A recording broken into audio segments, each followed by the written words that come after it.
네, 화제의 인물, 화제의 소식을 전하는 피플 앤 이슈 시간입니다. 네, 오늘은요, 이게 취업과 창업뿐만이 아니라 일자리에 대한 모든 것을 잘 알고 있는 대한민국 일자리 전문가 한국경제TV의 박준식 기자님 자리해 주셨습니다. 안녕하세요. 안녕하세요. 네, 오늘 잡매거진에는 처음 출연하시는데 기분이 어떠세요?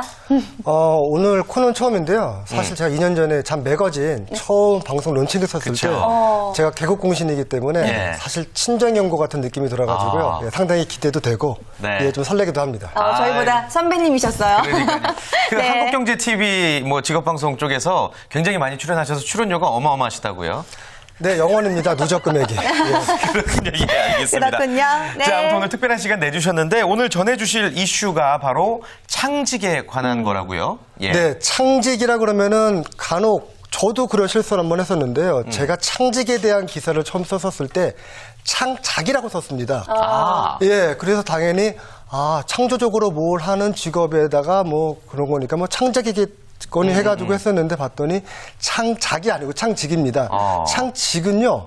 예를 들면은 요즘 보면은 뭐 동물치료사, 무슨 뭐 애완견 관련된 여러 가지 뭐 직업들이라든지 야, 예전에는 뭐 저렇게 듣도 보도 못한 직업들이 있냐 할 정도로 다양하고 상당히 좀 이색적인 직업들이라든지 그런 업무가 많이 생기고 있는데 이런 부분들을 생기게 하는 게 사실은 창직입니다. 창조적인 직업. 창조적인 일자리를 창직으로 모두게 표현할 수가 있는데 이런 창직에 대한 어떤 모든 것을 좀 전해드리기 위해서 이 자리에 나왔습니다. 네, 그렇군요. 사실 저는요, 이 애완동물 장의사라는 직업을 처음 들었을 때, 와, 정말 이런 직업도 있구나. 정말 원래 필요했었던 직업인데 생각의 전환만으로 새로운 직업이 생겨났구나라는 생각이 들었었어요.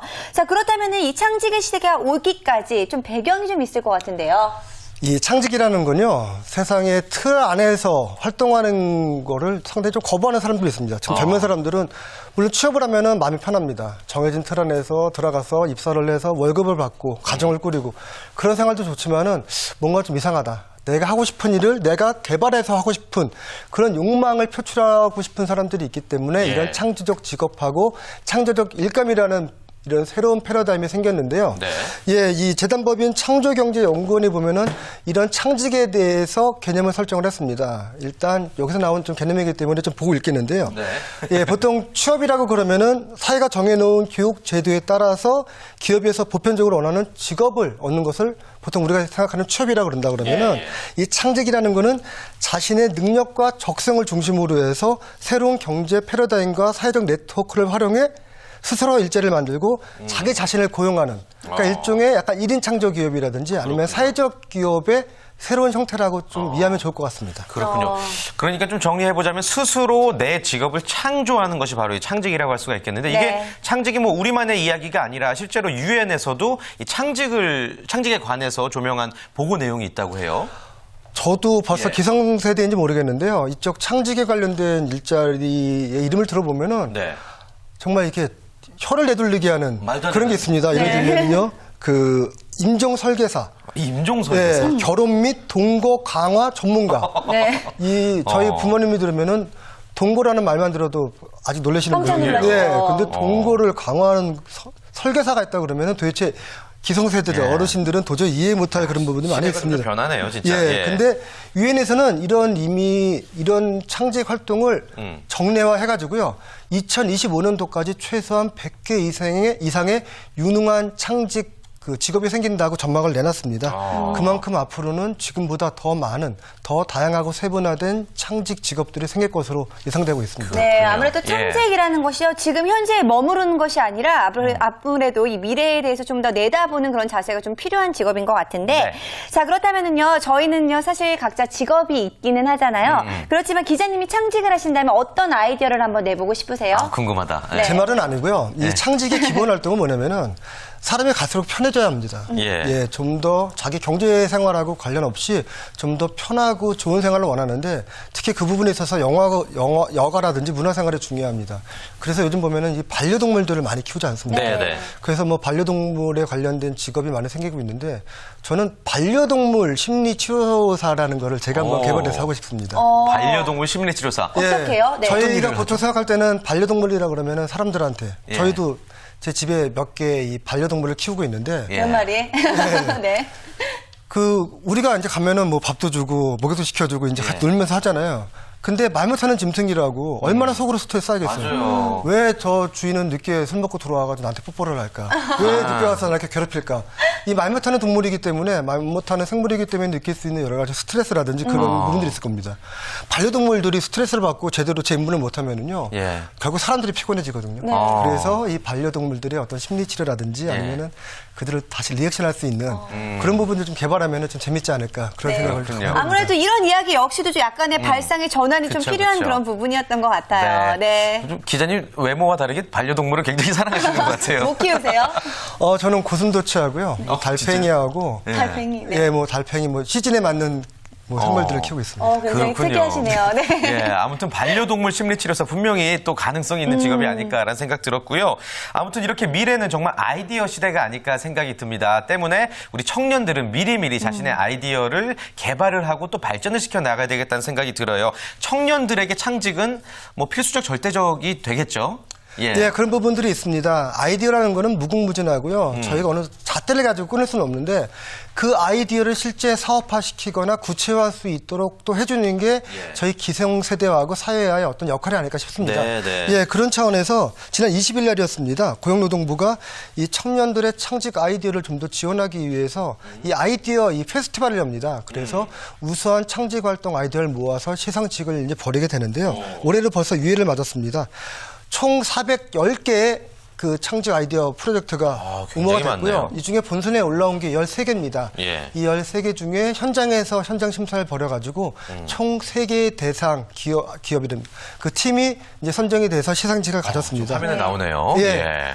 제가 그날 가서 정말 네. 또 한 번 놀란 게요.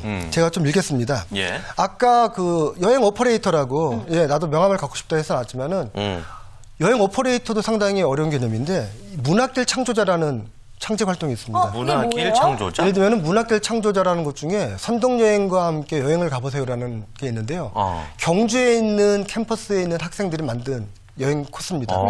경주 그러면은 여러 가지 우리나라의 고적이라든지 신라 문화가 많이 있는데 그 중에서도 특히 선동여행에 대한 관심이 모 드라마 때문에 많이 인기를 끌었습니다. 그렇죠. 네. 그 캠퍼스의 창직 캠퍼스는 선덕여왕의 어떤 일대기라든지 선덕여왕의 어떤 업종만을 가지고 그 둘레길을 둘러보다든지 아니면 그것만 이렇게 둘러보는 여행 상품을 개발을 해가지고 네. 지역에서 안내를 하는 겁니다.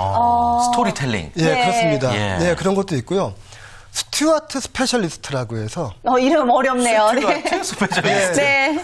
이게 가끔 뭐 학교에서 단체로 네. 뭐 전시라든지 아니면 극장이라든지 여러 가지 공연을 보러 갈 때가 있는데 사실 공연도 알고 가면 재밌고 모르고 가면 정말 재미없거든요. 그거를 학생들한테 제대로 알려주면서 제대로 즐길 수 있도록 그걸 해주는 그런 창직 활동도 있고요.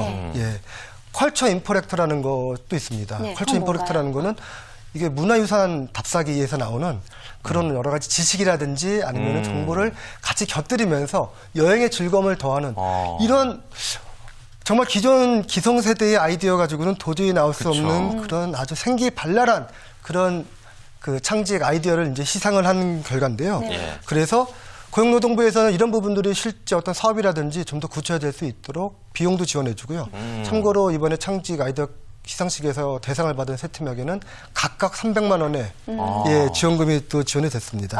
그렇군요. 예, 앞으로 이런 부분들이 더 많이 활성화될 것으로 기대가 되는 부분입니다. 네, 아무래도 이야기를 듣다 보면은요, 기존의 생각들의 빈틈을 좀 파고드는 것 같은 그런 맞습니다. 느낌들이 많이 예. 드는데요. 자, 그렇다면 도움을 받을 수 있는 또 다른 정책이나 지원 사업들도 소개를 해 주실까요? 예, 그 아이디어를 좀 더 구체화하고 싶다 그러면은요, 창직 인턴 제도가 있습니다. 네. 예, 2010년부터 한 500명 정도 규모로 해서 지금 진행을 하고 있는데요. 예, 지난해만 해도 모두 3,000명에 가까운 인력들이 이 프로그램의 혜택을, 그러니까 결국에는 비용 지원도 받고요. 필요할 경우에는 시설 장비라든지 아니면은 건물 임대도 받을 수가 있으니까요. 네. 한번 참고해보고 할 만한 자료가 됩니다. 고용노동부에서 지원하고 있는 청년 창직 인턴제.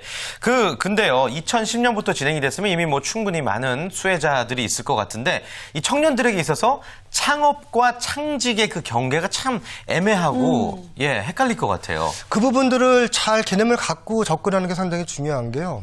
처음에 말씀드렸지만은 보통 창업이나 취업이라는 거는 기존에 있는 시장에 뛰어드는 겁니다. 예를 들면은 요즘 뭐 동물팡처럼 인기 있는 뭐 웹이 인기가 있다고 그래서 예. 관련된 내가 웹 시장에 뛰어들겠다. 그럼 그거는 창업이고 벤처입니다. 근데 창직이라는 것은 거기서 뛰어넘어서 기존에 없던 거, 전혀 새로운 거를 발굴하는 사업에 내가 뛰어들겠다. 다소 무모해 보일 수도 있지만은 내가 그만큼 리스크를 안 뜨려도 좀 더 큰 도전을 해보고 싶다. 그랬을 경우에는 창직 청년 인턴제를 도전해보면 적당합니다. 그렇군요. 그래요. 예. 아무래도 창직이라는 부분 자체가 굉장히 만만한 부분이 아니기 때문에 이 창직 인턴제에 좀 활용을 해보면 참 많은 도움을 받을 수 있을 것 같다는 생각이 드네요. 요즘 창업이 열풍이라고 합니다. 특히 뭐 베이비부머 세대들 뭐 창업을 하시겠다고 도전하시는 분들이 700만 명이 지금 준비하고 있다고 그러는데요.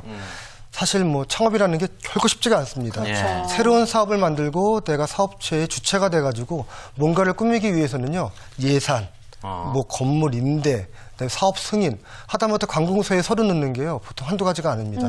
많이 간소해졌다고 했지만은 최소한 100개 이상의 서류를 준비할 각오가 있으면 창업을 할 수 있는데 그렇지 않으면 창업을 못 합니다. 어려워요. 예, 네. 그런 부분들을 어떤 행정적인 지도라든지 아니면 기존에 있던 시스템을 제대로 이해하는 거, 특히 창직 부분에 있어서 그런 부분을 지원하기 위해서 고용노동부가 이런 인턴 제도를 시행하고 있으니까요.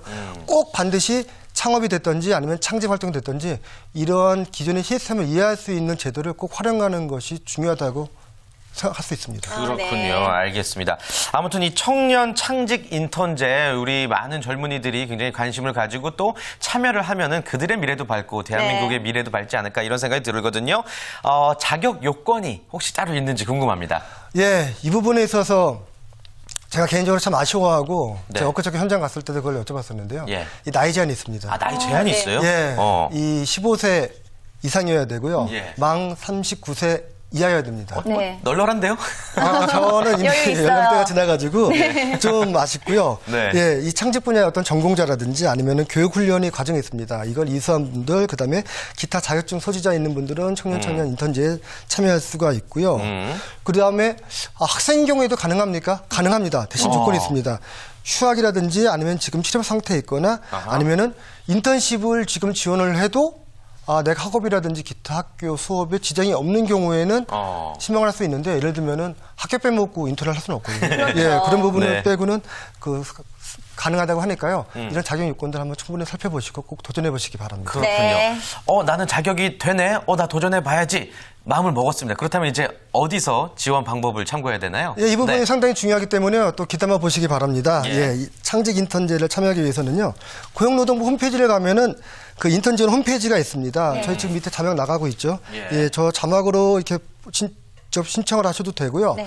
아니면은 아무 때나 그냥 고용노동부 124에 전화해가지고 물어봐서 예, 창직 인턴제 필요한 내용 좀 필요하다 그러면 그쪽에서 유선번호를 알려주든지 아니면 홈페이지를 하니까요. 꼭 그렇게 한번 참고해 주시기 바라고요. 네. 그리고 이번에 이 창직 인턴 기업에 참여하는 과연 가서 무작정 내가 그냥 일만 하는 거 아니냐? 아닙니다. 소정의 또 보수가 지급이 됩니다. 그래요? 예, 인턴은 6개월간인데요. 네. 예, 약정 기간 동안에 임금의 한 50% 정도, 예, 절대금에 따지면 한 80만 원 안팎의 정도, 예, 인건비가 지급이 되니까 예, 그 예. 부분을 꼭 참고를 하시고요. 그 무엇보다도요, 인턴제도라는 게 창직이든 창업이든 아니면은 뭐든 간에 어떤 자기가 해보고 싶은 일에 대해서 경험을 해본다는 거. 네. 나보다 먼저 이 일을 하는 선배들, 후배들하고 같이 일을 하면서 뭔가 새로운 경험을 한다는 것 자체가 상당히 값진 일이거든요. 예. 그런 차원에서 꼭 한번 도전해보는 것도 또 젊음의 또 특권이 아닐까 그렇게 생각을 합니다. 그렇죠. 네, 그렇습니다. 아무래도 청년 창직 인턴제 많은 분들이 참여하시면 정말 큰 도움을 받을 수 있을 것 같아서 좋은 기회다라는 생각이 드는데요. 그래요. 자, 많은 분들 참고하시면 참 좋을 것 같습니다. 네, 도전과 열정과 그리고 또 참신한 아이디어로 자신의 미래를 밝히는 우리 여러분들이 되길 바라겠습니다. 오늘 박준식 기자님 특별히 좋은 말씀해 주셔서 너무나도 감사드립니다. 고맙습니다. 감사합니다.